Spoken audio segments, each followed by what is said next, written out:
Marami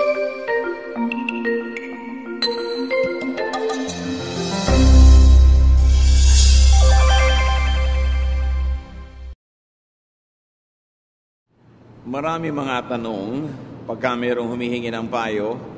Kung tutuusin mo, ang talagang general question nila is, how can I make good and godly decisions? Iba-iba yung mga detalye ng tanong at hindi mo naman pwedeng mabigyan lahat ng particular and specific answer. Kaya mahalaga ay magkaroon tayo ng isang pag-aaral, general principle on how to make decisions. Hindi pwedeng itanong sa counselor, sa pastor, sa sino man ang bawat gagawin natin. Ang mahalaga, meron tayong equipping how to make godly decisions. Dear God, we thank you that you want us to make good decisions. Pagpalain niyo po kami ngayon na kami ay magkaroon ng kaliwanagan kung paano magpapasya at paano gagawa at bubuo ng mga pasya sa malalaki man o maliliit na issues ng buhay namin. Ngayon, humihiling kami ng simpleng mensahe na aming maunawaan at maipapamuhay at matatandaan, lalo na sa mga oras ng kalituhan. Patawarin niyo po kami sa mga kasalanan namin, aming Diyos. Ang mga kulang namin, hinihiling namin punuan ninyo. At kayo po, ang tinig niyo, maging gabay, liwanag ng aming buhay. We ask you to speak to us powerfully. Use your servant only as your instrument. But may your voice be heard, O God. Lead us, heal us, encourage us, correct us. In the name of your Son, Jesus, we pray with thanksgiving. Amen. How do we make decisions? Araw-araw, meron tayong pasyang ginagawa. May maliit, may malaki. Merong napakahalaga, merong di naman ganong kalaki ang kahalagahan. Pero dapat pa rin tama ang desisyon.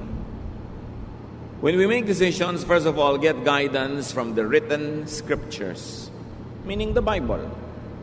Salamat na lang, napakamahalagang general teachings and sometimes even specific teachings are in the Bible. Knowledge that comes from the Bible save us from ruin, from grave mistakes, and even push us to greater accomplishment. Psalm 119, 105, your word is a lamp to my feet, a light on my path. Siyempre, ang image rin ito ay isang taong naglalakad sa dilim ng gabi na maaari siyang makatapak ng ahas, maaari siyang matalisod, maaaring mahulog. At ang salita daw ng Diyos na nakasulat sa Biblia ay liwanag na nagsisilbing gabay sa kanyang dinaraanan. Para mga maliliit na footlight sa isang landas o kaya ay portable light, flashlight na dala-dala ng naglalakad. Ganun kahalaga na ito ay nakakatulong sa bawat hakbang na ginagawa ng tao. Psalm 119:99, I have more insight than all my teachers, for I meditate on your statutes. Nadadaig pa daw ng estudyante ang guro kung lagi niyang pinagbubulay-bulayan ang mga kautusan ng Diyos. So when you say scriptures, of course, you mean the Old Testament and even the New Testament that has been passed on to us. Especially, very powerfully, the teachings of Jesus Himself. Matthew 13:54, coming to His hometown, He, meaning Jesus, began teaching the people in their synagogue. And they were amazed. Where did this man get this wisdom? They asked. So nakakita sila, nakarinig sa Panginoong Jesus ng mga bagong anggulo ng katuruan, mga bagong husay, bagong galing, bagong kaliwanagan na hindi nila nakita, nadinig sa mga dati na nilang mga guro. Pero ang mahalaga dito, sinasabi that Jesus was primarily a teacher. Kaya ang tawag sa kanya, Rabbi.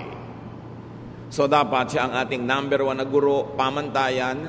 Sinusukat natin yung mga nadidinig natin at nalalaman sa Old Testament, maging sa New Testament, sa pamantayan ng greatest teacher, the Lord Jesus Christ.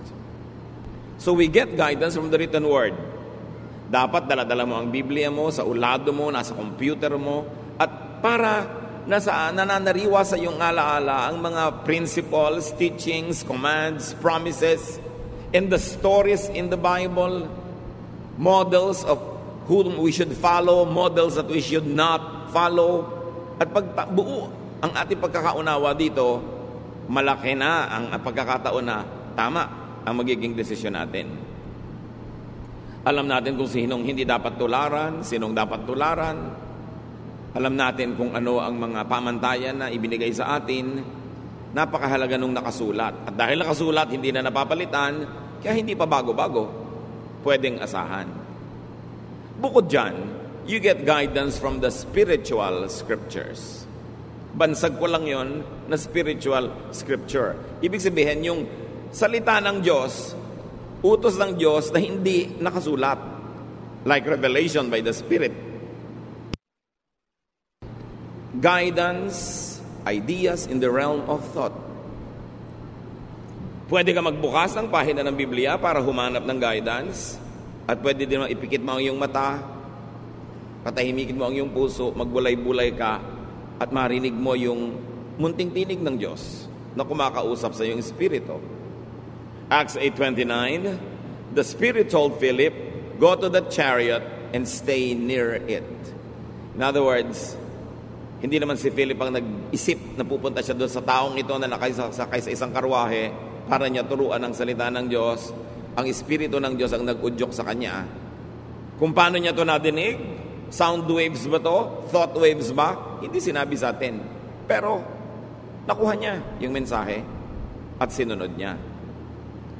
So, these so-called spiritual scriptures are not written, but they could be given in conscious thought.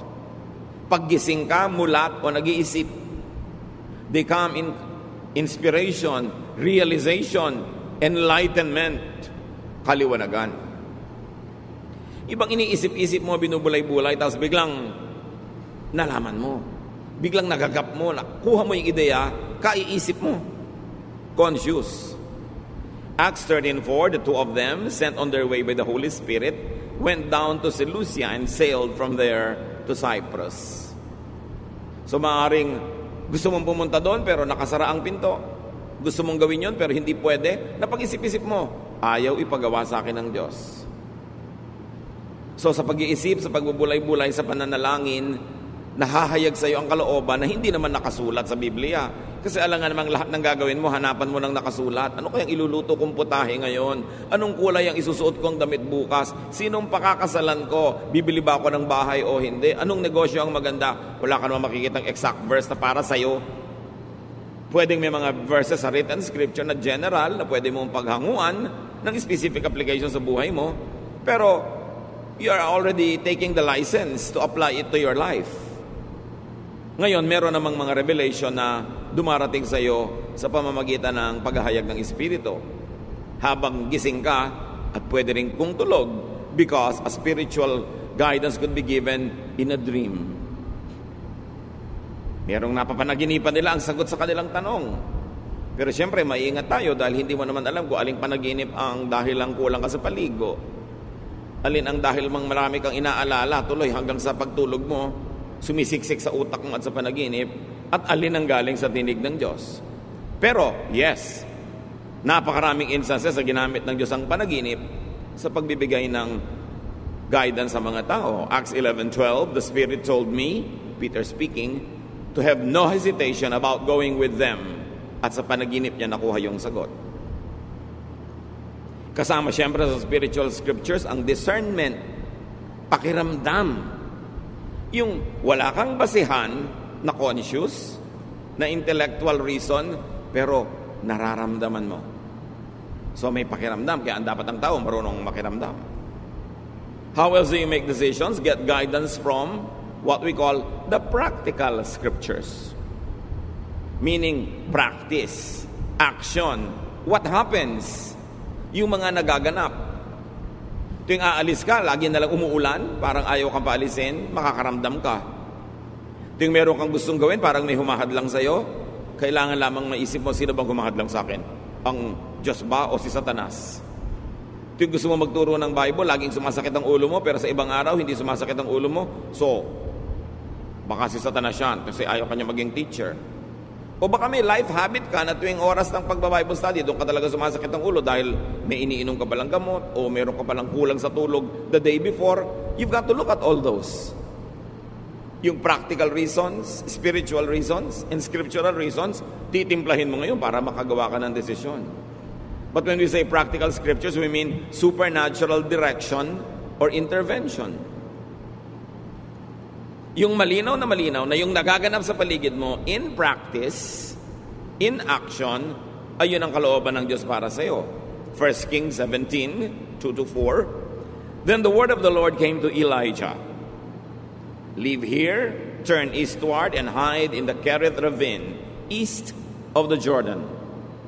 You will drink from the brook, and I have directed the ravens to supply you with food there. So, paano naman nadinig ni Elijah yung boses? Hindi sinabi sa atin kung voice waves o thought waves. Pero ang mahalaga, mayroong supernatural intervention. Tagtuyot, pero doon may bukal na may lumalabas sa tubig. So, malalaman nung, dito nga ako gustong patirahin ng Diyos ngayon kasi may tubig. Tapos, wala naman pagkain doon, nasa gitna ng kawalan. Pero may mga uwak, mga ibong mandaragit, magnanakaw ng mga pagkain ng may pagkain, hindi ang dagit-dagit nila. Pero itong mga ito ang nagsusupply kay Elijah ng pagkain. Dumadating sila, may dadalang pagkain. Can you imagine itong ibon, hindi niya kinakain yung pagkain. Nandun na sa kanyang tuka. At iiwan pa niya para sa propeta. So alam mo, this is a supernatural intervention. Dahil hindi naman natural na nangyayari ang ganito mga bagay. So clear, ito ang gusto ng Diyos. Plus, i-refer mo pa sa written scripture na ang ginagawa naman ni Elijah tama, ayon sa nakasulat na kalooban ng Diyos. Therefore, you can assume that what is happening is really God's will. Then where else do we get guidance? We get guidance from the common scriptures.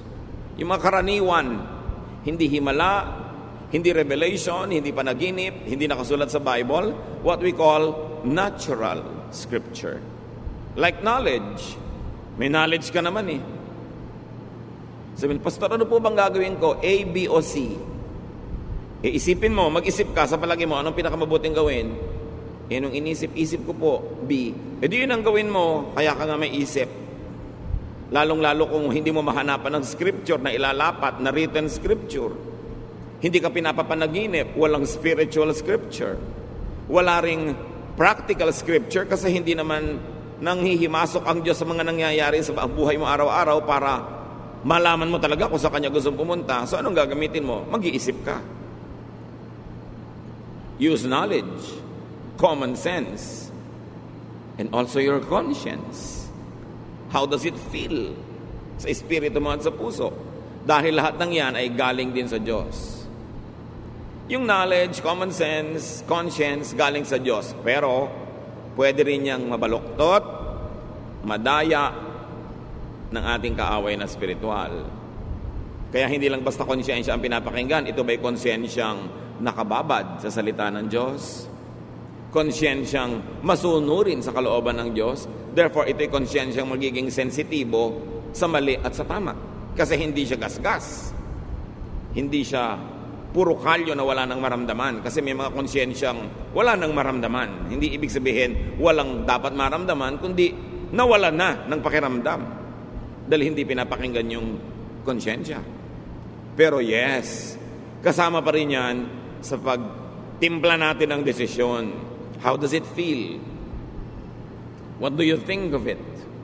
What does the Bible say? Ano ang nakikita mong mga nangyayari sa paligid? Pinagsasama-sama.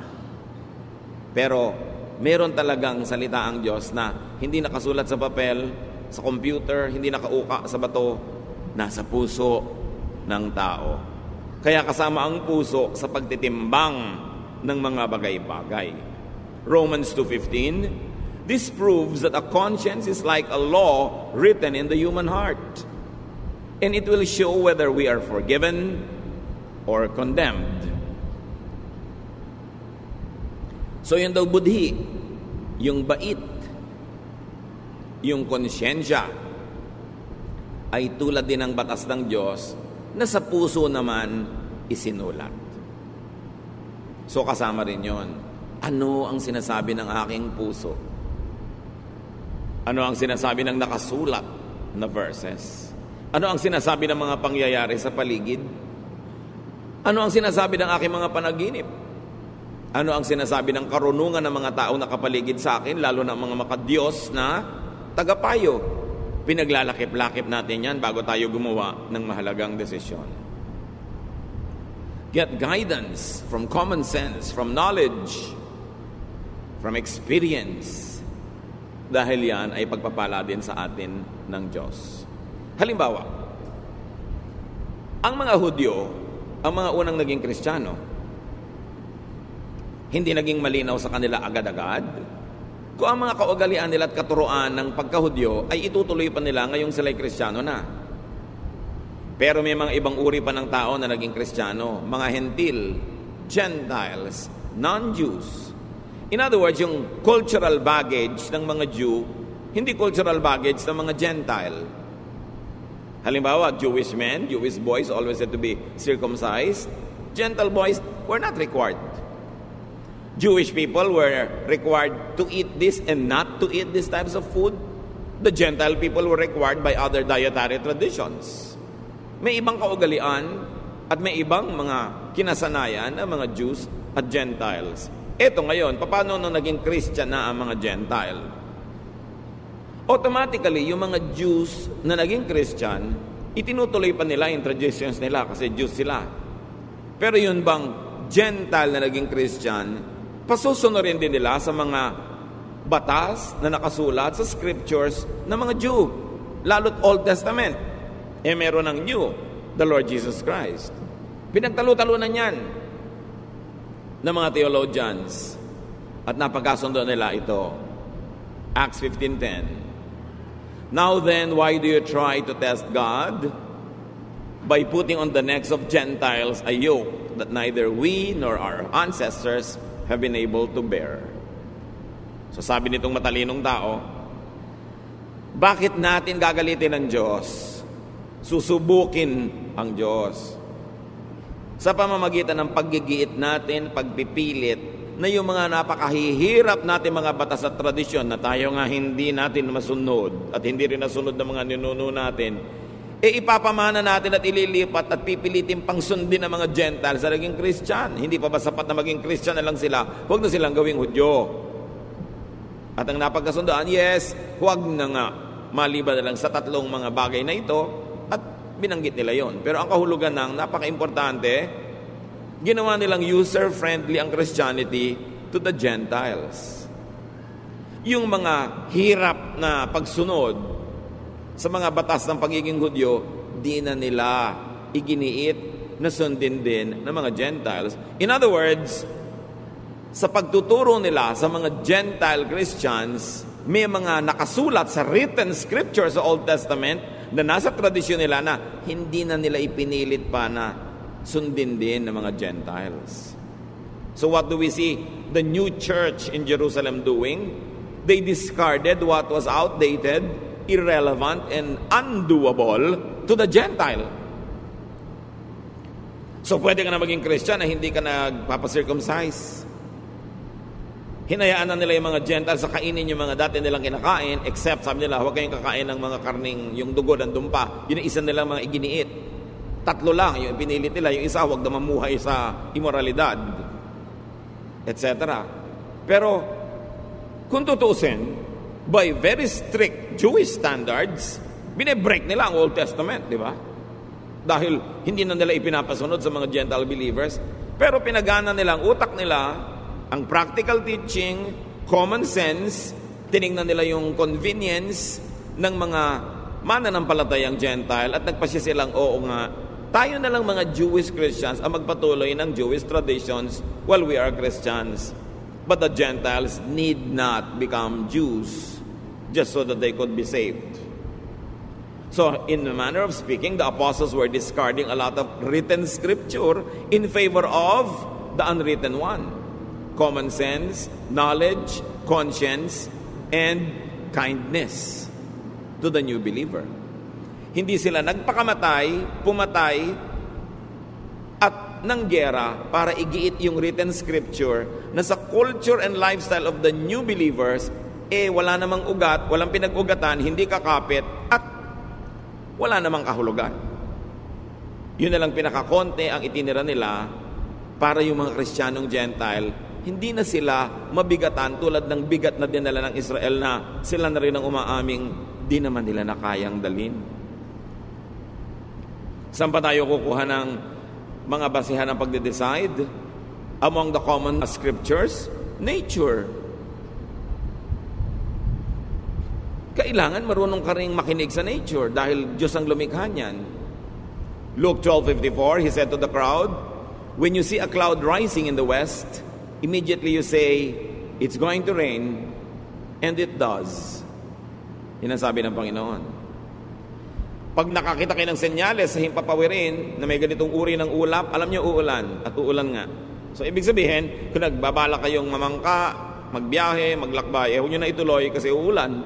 Or ituloy niyo pero maghanda kayo na mababasa kayo sa daan.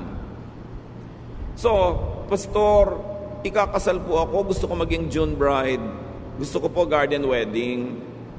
Iha, tag-ulan. Ano ba ang trahe de boda mo? Kapote? Hindi po, yung may mahaba pang ang buntot. Kakalad ka rin may putik dahil gusto mo garden. Ipag-pray po natin, di po ba mabait si Lord? Ikaw mag-pray mag-isa mo. Tag-ulan, hindi ko sasabihin sa Diyos na huwag niyang paulanin kasi tag-ulan eh. So kahit anong dasal ang gawin mo, ano yung faith mo at binaha yung kasal mo, huwag ka magtampo sa Diyos because you must listen to nature. God is the author of nature. Kahit ka pastor, kahit ka banal, sumakay ka sa barkong sira, lumubog, mamamatay ka. Hindi na dadaan sa kabanalan yung lulutang ka sa tubig. Dahil sabi ng gravity at ng law of buoyancy, lulubog ka. When your weight is greater than the weight of the water that your body displaces. So, lulubog ka. You've got to respect nature. Huwag mong daanin sa dasal. Huwag kang humingi ng himala. Sumunod ka na lang sa nature. Magpakasal ka ng Pebrero, bihirang umulan. At kung talagang sure ka, ayaw mong mabasa yung mga entourage mo, edi indoors, ba't makailangang garden pa? Proverbs 6:6, go to the ant, you sluggard, consider its ways, and be wise. O sabi din sa Proverbs, tingnan mo yung mga langgam. Matuto ka sa kanila. Ang liit-liit ng utak niyan kasi ang liit niya. Yung utak mo ang laki. Pero dapat matuto ka.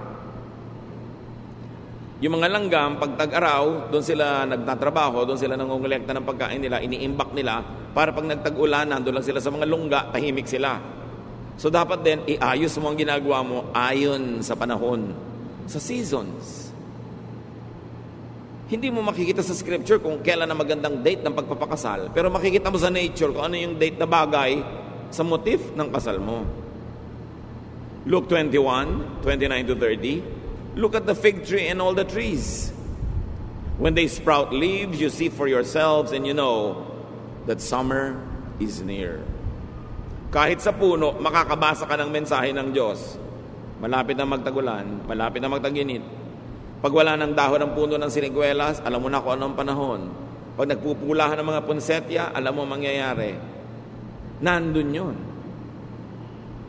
Isa pa na pa rin pagkuhanan ng guidance, common scripture, science.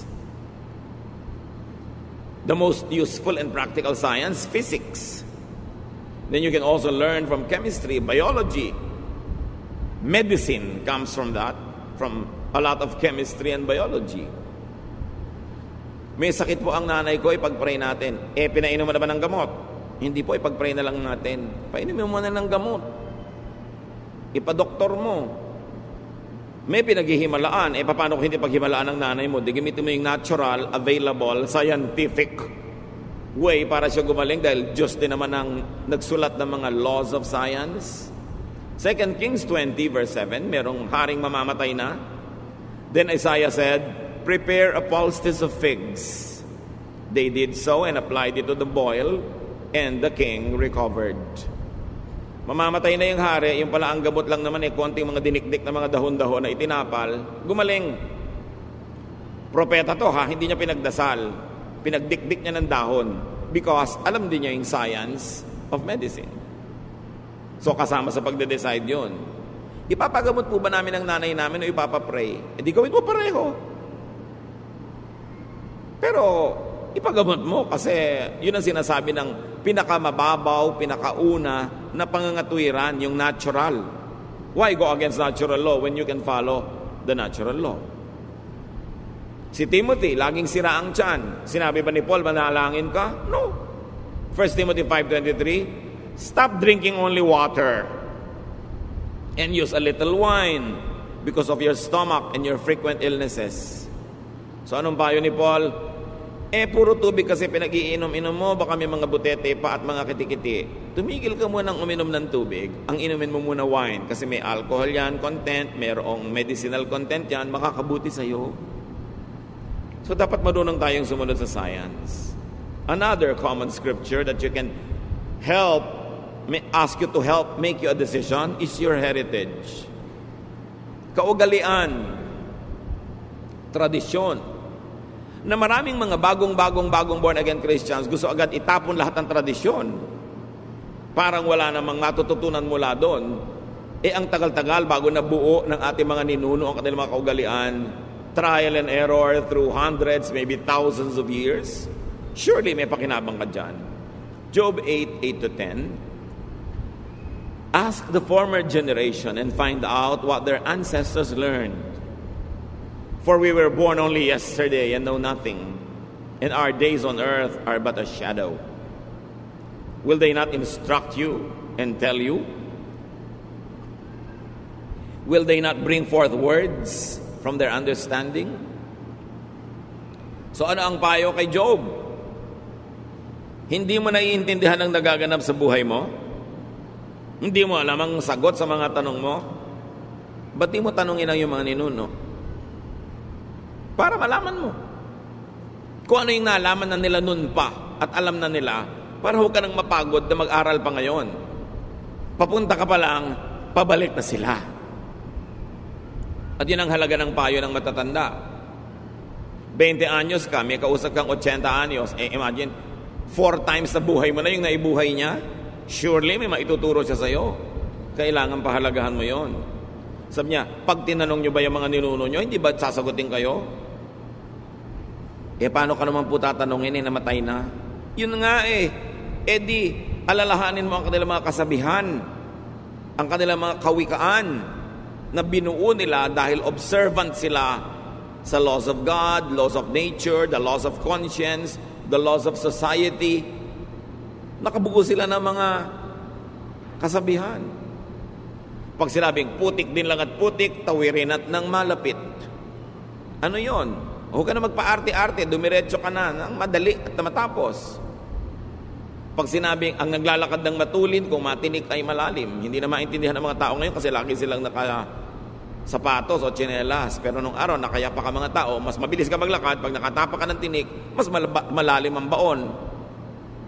Kaya sabi, pag naglalakad ng marahan, kung matinik ay mababaw, ibig sabihin, kung dahan-dahan ka, hindi ka pa dalos-dalos, magkamali ka man, konti lang. Bakit nakakalimutan natin yung mga proverbs, mga kawikaan, mga salawikain? Ang tagal-tagal bago yun nabuo ng mga ninuno natin. Kaya mahalaga, may connection ka sa past. Nakikinig ka sa matatanda. Pagka ayaw ng lola mo sa nanliligaw sa'yo, 99% tama ang lola mo. Sa dami na, nang nakita niya naman nagligawan, nagpakasal, mga naniwala, na denggoy, na 1, 2, 3, alam na niya. Kaya makikinig ka. Hindi ko mo gwapo yung nanliligaw sa'yo, gustong-gusto mo na, pero yung mga matatanda sa pamilya nyo, ayaw nila. May dahilan yun. Kung di man alam ng utak nila, meron silang pakiramdam. Ayaw mo bang pakinabangan yung alam nila? Hindi mo sila papakinggan, gusto mo, sarili mo lang ang sundin mo. Para magkamali ka. Ang dami na kasi nagkamali sa buhay ng mga ninuno natin, sila mismo nagkamali, kaya alam na nila kung ano mga landas ang dapat iiwasan. Kasama rin sa common scriptures na matatawag, history. Ang kasaysayan natin. Kaya hindi marunong mag-aaral ng history, hindi marunong magtala, hindi marunong matuto sa mga nakasulat na may tendency na ulitin nila ang pagkakamali ng mga nagkamali na. Esther 6, 1-2. That night, the king could not sleep. So he ordered the book of the Chronicles the record of his reign, to be brought in and read to him. Hindi makatulog ang hari. Sabi niya, ipadala nga dito ang volume ganito, chapter gano'n, ng history natin. At nag-review siya. Pinakinabangan niya ang hindi niya pagkatulog. At meron siya mga na-discovery doon na mga dapat ituwid, mga dapat gawin na hindi pa nagagawa, na ituwid niya. Kasi, nire-review niya ang history. Where else do you get guidance? Aside from the written Word of God, the Word of God written in our hearts, the Word of God that is in our conscience, the Word of God that is in the counsel of wise people. Get guidance from your people's scriptures. Na binabanggit na natin kanina. Ang Proverbs, mga kasabihan. Sa Bible, nandiyan ang Proverbs sa mga Jews. Proverbs sa mga ninuno nila. Meron din tayong Proverbs. At hindi masama, hindi labag sa kalooban ng Diyos na pakinggan din natin ang ating mga Proverbs. Masyado kasing glorified kasi nakasulat, canonized, authorized yung Proverbs sa mga Jews nandun sa Scripture. Pero meron din tayo. Pakinabangan mo rin yun. Yung mga tradisyon, values of your people, the collective consciousness of a nation should be available to you when you need counsel. Anong ginawa ni Solomon? Dahil matalino siya, Ecclesiastes 12, 9 to 10. Not only was the teacher wise, but he also imparted knowledge to the people. He pondered and searched out and set in order many proverbs. The teacher searched to find just the right words, and what he wrote was upright and true. So bukod sa matalino si Solomon na lumikha siya ng mga salawikain niya, sinaliksik niya ang mga salawikain ng kanyang bayan. Kinolekta niya ang mga kasabihan ng matatalinong tao, ng mga matatalinong matatanda sa kanyang bansa. At nire-write, inedit, inayos. At yun ngayon ang nababasa natin na Book of Proverbs. Kasi kinolekta niya. Kayo, kinukolekta nyo ba mga sinasabi ng lola nyo? O pinagtatawanan nyo? Kung galing kayo sa mga bayan-bayan, kung saan-saang sulok ng bansa, kinokolekta nyo ba yung mga kasabihan ng matatanda? Kasi maraming matatanda, sumasakabilang buhay na, pag inilibing sila, kasama sa libingan, ang kanilang mga kasabihan, kung hindi nyo na naisulat, wala nang makakaalam. Daang taon, libong taon bago na-develop yung mga ideas na yon. Alam nyo yung latik na inilalagay sa suman at sa bibingka, yung napakasarap na mga butil-butil na mga inilalagay sa ibabaw ng kakanin. Siguro sa isang dakot na latik, kailangan mo mga 10 nyog para mo gatain. At yung gata, lulutuin mo, ang matitira lang, yung latik na yon. Ganun ang mga kasabihan. Sa konting kasabihan, ang daming karunungan, pag-iisip, pagbubulay-bulay, trial and error ang nasangkot bago nabuo ang mga kasabihan. Tapos mawawala lang dahil namatay yung matatanda. Dapat ingatan. Dapat buuin. Your people's scriptures include living treasures, our elders. Makinig ka sa magulang, sa lola, sa mga tiya. Kahit ayaw mo nung sinasabi nila, pakinggan mo, pag-isipan mo, dahil lalo't kamag-anak ka nila, mahal ka nila sa buhay, magpapayo ba sa'yo yan ang ikasasama mo? Alam nga naman sabi ng matatanda sa meeting, halika, payuhan natin yung pamangkin natin ng ikasasama ng buhay niya para magkawasak-wasak siya. Meron kayang ganun? Dapat mo pakinggan. Proverbs 1, 8 to 9, Listen, my son, to your father's instruction, and do not forsake your mother's teaching. They are a garland to grace your head and a chain to adorn your neck. So ang image dito, mga athletes na nananalo sa mga timpalak, mga manunula, mga namamalagtas, mga tumatakbo, mga kumakarera, na kung nanalo, binibigyan ng bulaklak, inilalagay sa kanilang ulo, o mga dahon-dahon, tulad na nasa ulo ng mga makata, o mga bulaklak, o mga medalyang isinasabit sa kanilang leeg. Sabi dito, yan ang halaga ng payo ng magulang. Makinig ka sa tatay mo, makinig ka sa nanay mo, or their equivalents in your life. Kasi makakatulong yan sa buhay mo. So, ilan na ang pagmumulan ng ating karunungan para matimpla natin kung anong gagawin natin sa buhay.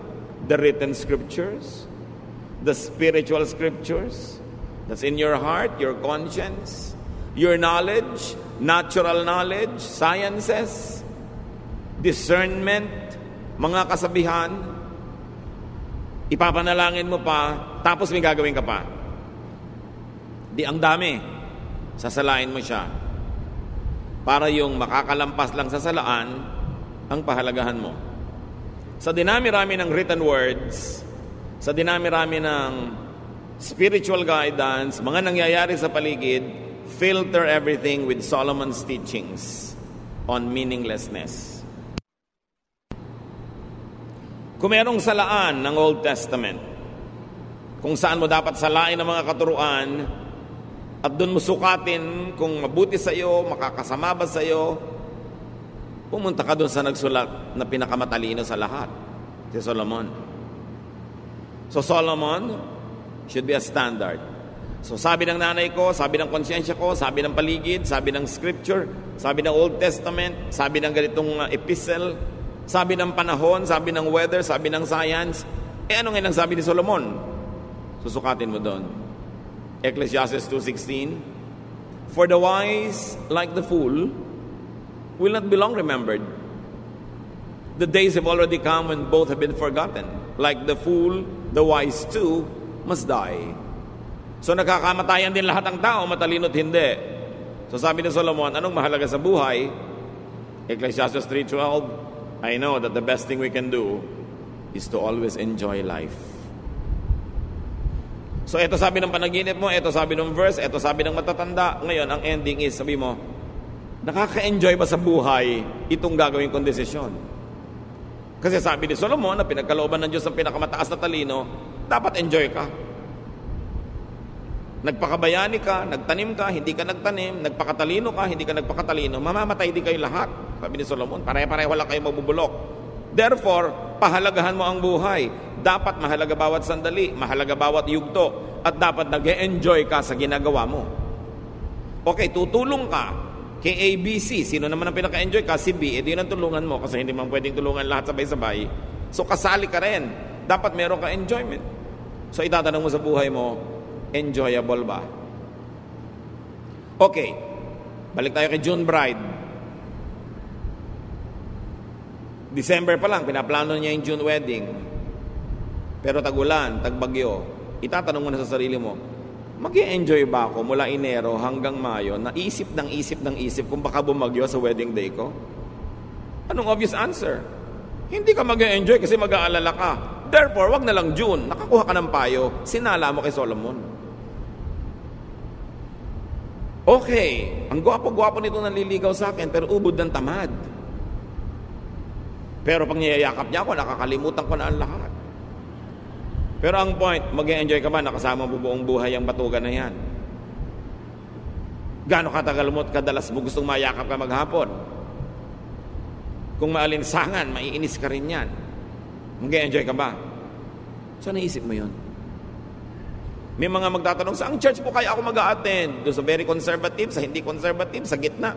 Saan ka mag-e-enjoy? Ano bang pagkatao mo? Gusto mo ba yung masayang tugtog o yung mabagal na tugtog? Gusto mo ba yung kada kibot ng buhay mo, kinokontrol ka ng leader o binibigyan ka ng laya? Alin ba? Saan ka? Saan ka mag-enjoy? Kasi pare-pareho naman Bible yung pinagbabasihan ng turo. Pare-pareho rin kaligtasan dahil sa dugo ni Jesus. Saan ka enjoy? Dapat kasama yun sa decision. At hindi lang yun, dalawa ang filter. So enjoy ka na. Kala mo pwede ka namang gumawa ng ganong desisyon. May isa pang salaan. Filter everything that's left with Jesus' new commandment on love.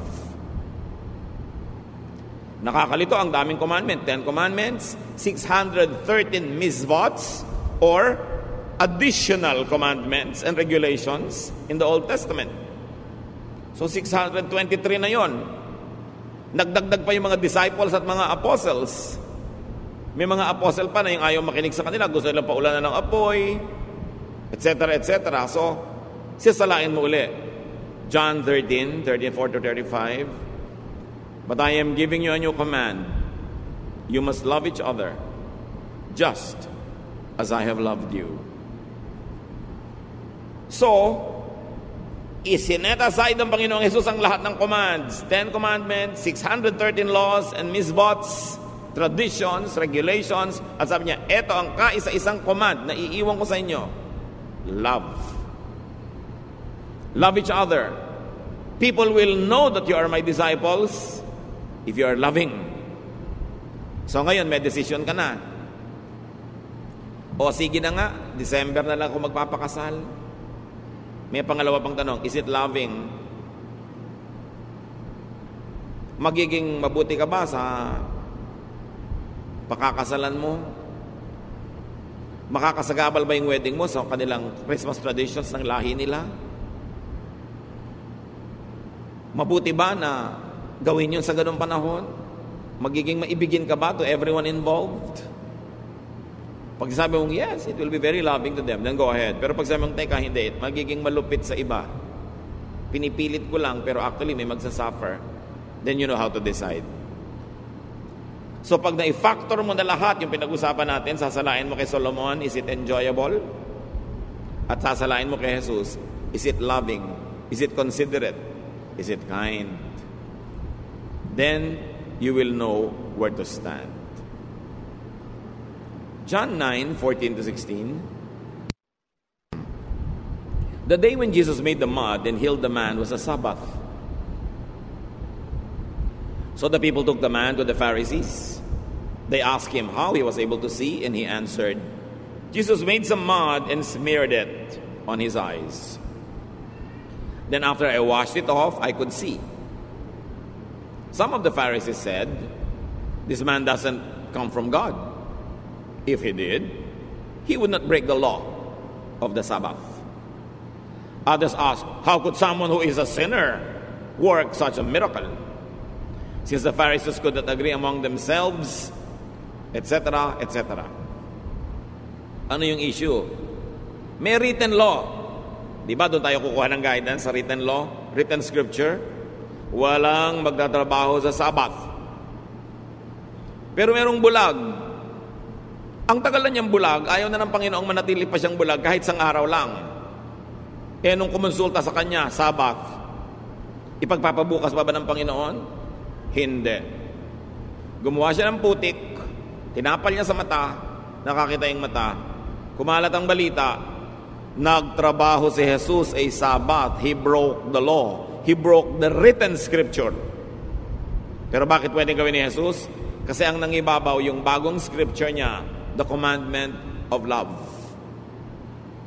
Alam niyo ba na maraming relihiyosong tao malupit sa kapwa-tao, lalo sa kapwa-believer, kasi ang pinanghahawakan lang niya, written word. Sabi ng verse na ganito, batuhin ka namin.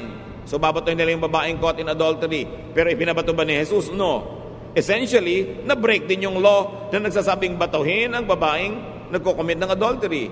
So again, the law of Jesus prevailed over the written law. Kaya pwede ba namin patugtugin itong lalaking ito na may hikaw? Bakit? May verse ba na nagsasabi hindi pwedeng tumugtog ang lalaking may hikaw? Pero di po ba masagwa? Tsaka sign of slavery anong araw? Bla bla bla bla bla bla. Pero teka, anong sinasabi ng law of Jesus dyan? Pipigilin ba natin siya? So may pumipigil, may hindi. Depende kung anong scripture ang pinangahawakan. Maybe scripture of church tradition against the scripture that is written, wala naman talaga nakasulat tungkol sa hikaw na yun. So, nagkakaiba-iba ng pagbasa. Pwede ko po bang payagan itong babaeng makasalanan na ito na umattend sa church? Teka, hindi ba sabi ni Jesus, I came to seek and save the lost? Lost nga yan, ba't mo pagbabawalan? Di ba, napasagwa naman para tayong konsentidor, pinapa-attend natin, blah, blah, blah, blah, blah, blah. Pwede bang sumali sa Lord's Supper ang isang makasalanan? Pagka hindi mo pinasali lahat ng makasalanan, sinong matitirang kakain dyan? Mga ipis. So iba-iba mga kapatid ang attitude ng mga leaders, mga pastors sa mga churches. Kasi saan ba nakahawak? Doon lang ba sa written word? Si Jesus nga, diniscard niya yung mga written word ng Old Testament para manaig ang bagong command, the command to love. Meron din mga tradisyon sila, hindi pwedeng makihalubilo ang mga banal na tao sa mga makasalanan. Tapos ang laging kahalubilo ng Panginoon, mga makasalanan. Pero sabi ni Lord, well, I am a friend of sinners. At ang tanong ng mga religious leaders, bakit yung boss nyo, friend of sinners? Di ba dapat umiwas siya sa mga yan? Pero yun ang talagang laging kasama ng Panginoon. Maraming law sila about fasting, but the Lord hardly fasted except on one very famous occasion, yung 40 days na sinasawag. Tapos nung kinriticize siya, sabi niya, well, nandito pa ang inyong Lord, so bakit kayo magfa-fast? Mag-fast na kayo sa ibang panahon. Pag sobra ka naging technical, lagi ang pinanghawakan mo yung written verse, lalo't Old Testament pa yon, o kaya galing sa mga istriktong mga alagad ng Panginoon na mas istrikto pa kaysa kay Jesus, magiging istrikto ka rin. It's your choice. Pero sasalain mo kay Solomon, enjoy ba yan? Okay, camp ng mga kabataan, bawal mag-shorts, tag-araw, enjoy ba yan? Ang init-init. Magsuswimming ang mga young people sa beach, dapat nakapantalon, tapos papatungan mo pa ng palda, tapos naka-long sleeve ka pa, at magkakapote ka pa, para walang makita ang bahagi ng katawan mo. Hindi sa bahay ka nalang maligo. So ang tanong, enjoy ba yan? Loving ba yan? Saan nakahawak ang verse? May hahawak ang verse yun, kaya pagpipilitan niya. Pero doon ka lang ba talaga kumukuha? Samantalang si Jesus, si Solomon, nagsabi na mag-adjust kayo. Sinasabi, makinig kayo sa payo na inyong mga magulang. Lahat ba ng payo ng magulang nyo? Verse? Dahil kumukuha sila doon sa unwritten verse. Common sense, experience, tradisyon. Si Solomon, nangolekta ng mga salawikay ng mga matatanda. Yung ba mga salawikay ng bayan niya, galing sa bibig ng Diyos? Written word ba yon? No. But it came from wisdom. And wisdom comes from God. Therefore, it becomes useful. So you must contextualize. Hindi ko mo may verse, bulag mo nang ia-apply sa buhay ng iba. Samantalang yung sumulat at yung sinulatan, sila yung nag-uusap no, nakikibasa ka lang ngayon, ikaw ba yung kausap para i-apply mo agad sa buhay mo? Siyempre pwedeng i-apply yan, generally speaking, kaya nga merong saysay at may halaga sa atin. Pero kadita-detalyehan, kaliit-liitan ng sabi ni disciple na ganito, kay babaeng ganon, ikaw ba yung kausap? Kailangan ka bang sumangkot sa usapan na yon at yung buhay mo mawala ng enjoyment o mawala ng love? Kaya mahalaga sinasala kay Solomon at kay Jesus. Get what Scripture meant to and for the original recipients. Maraming utos sa Biblia, may kausap. Sabi ng Diyos kay Noah, gumawa ka ng sasakyang dagat. Siya ang kausap, hindi ikaw.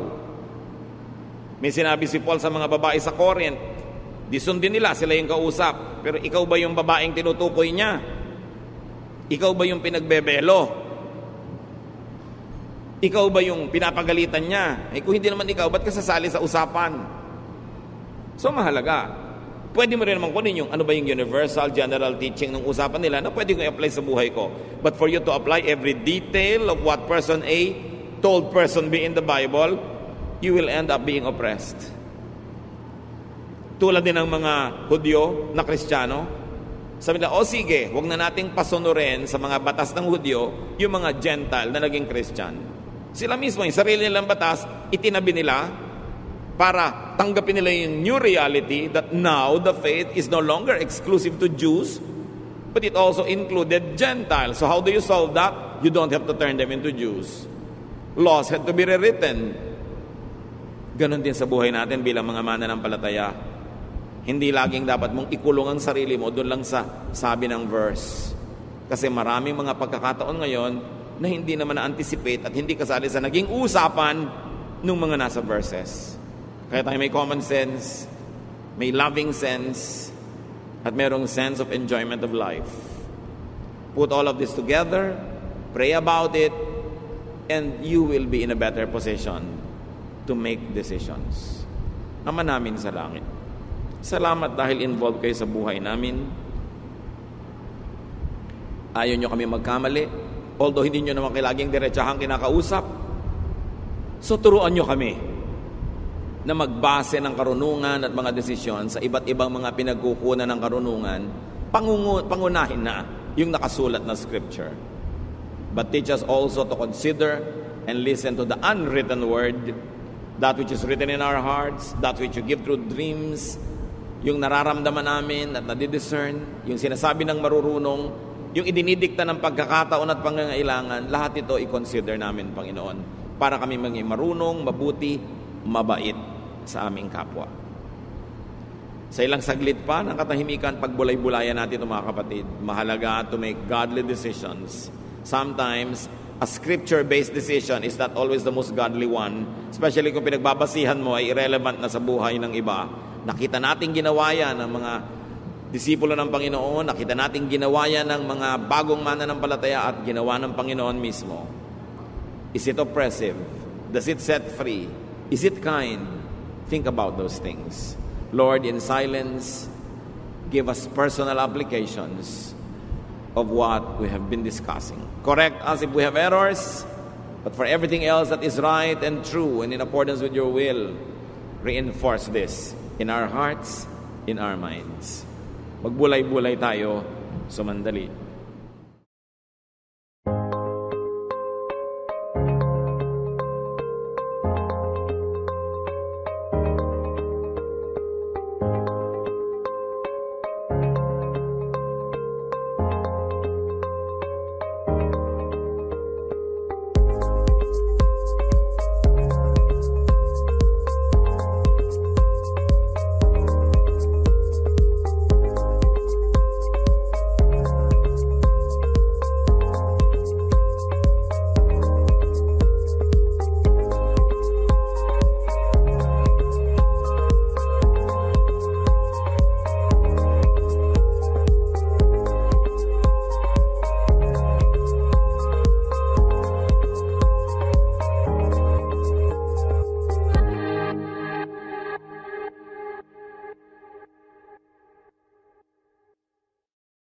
Love to you, mga pamangkin.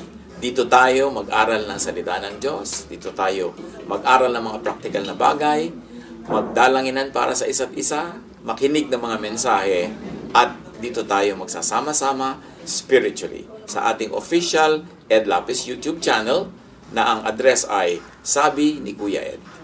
Remember, dito tayo ha, Sabi ni Kuya Ed, ang ating official YouTube channel. Do not forget to subscribe. Click the subscribe button and ring the bell for notification. Like, comment, and share our official YouTube channel. Visit Ed Lapis website for daily devotion, audio podcast, latest video message, send your prayer request, subscribe to mailing list and more. Visit edlapis.com.ph.